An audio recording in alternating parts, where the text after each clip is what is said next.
السلام علیکم ورحمۃ اللہ وبرکاتہ۔ آج ہم چہارم جماعت کی اردو کی کتاب سے نظم نمبر 3 ماں باپ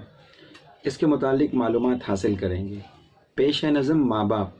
ماں باپ اس جہاں میں سب سے بڑی ہے دولت، سچ پوچھئے تو دونوں اللہ کی ہے رحمت۔ ماں باپ کی محبت ملتی ہے کب جہاں میں، ہم کو انہوں نے پالا تو ہم بڑے ہوئے ہیں، ہم کو دیا سہارا تو ہم کھڑے ہوئے ہیں۔ اللہ ایسی شفقت ملتی ہے کب جہاں میں، چلنا ہمیں سکھایا کھانا ہمیں سکھایا، جو ہم نہ جانتے تھے اچھا برا بتایا، ایسی ہمیں ہدایت ملتی ہے کب جہاں میں۔ شاعر ان اشعار میں ہمیں ماں باپ کی اہمیت اور ان کی قربانیاں بتا رہا ہے کہ یہ ماں باپ اللہ کی ایک بہت بڑی نعمت ہے، اور ہمارے مذہب میں بھی بتایا گیا ہے کہ ماں کے قدموں کے نیچے جنت ہے، اور باپ کو جنت کا دروازہ کہا گیا ہے۔ اور یہ اللہ نے جتنی نعمتیں ہمیں عطا کی ہیں، ہوا، پانی، زمین ہے نا، اور جسم کے اعضاء کا صحیح سلامت ہونا، اسی طرح ان سب سے بڑی نعمت ماں باپ ہے۔ اور جیسی محبت ماں باپ بچوں سے کرتے ہیں ویسے دنیا میں کوئی کسی سے نہیں کر سکتا۔ اور جب ہم چھوٹے ہوتے ہیں تو یہ ہمیں چلنا سکھاتے ہیں، ہم کھا نہیں پاتے ہمیں کھانا سکھاتے ہیں، ہم کھڑے نہیں رہ پاتے ہمیں سہارا دے کر کھڑا کرتے ہیں، اور ہمیں چلنا سکھاتے ہیں، اور ہمیں بتاتے ہیں کہ کون سی چیز اچھی ہے کون سی چیز بری ہے، ہمیں کیا کرنا ہے اور کیا نہیں کرنا ہے۔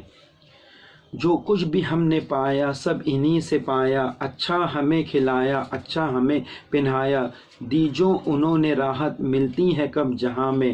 علم و ہنر سلیقہ سب کچھ ہمیں سکھایا، مرضی پہ رب کی چلنا کس پیار سے بتایا، کرتے ہیں یہ جو الفت ملتی ہے کب جہاں میں۔ شاعر آگے کے مصروں میں کہہ رہا ہے، جو آج ہم اگر کوئی انسان کسی مقام پہ ترقی کر کے پہنچتا ہے تو اس کے پیچھے اس کے ماں باپ کی قربانیاں ہوتی ہیں، اور جو کچھ بھی اچھے سے اچھا ہو سکتا تھا ماں باپ بچوں کو کھلاتے ہیں، اچھے سے اچھا کپڑا پہناتے ہیں،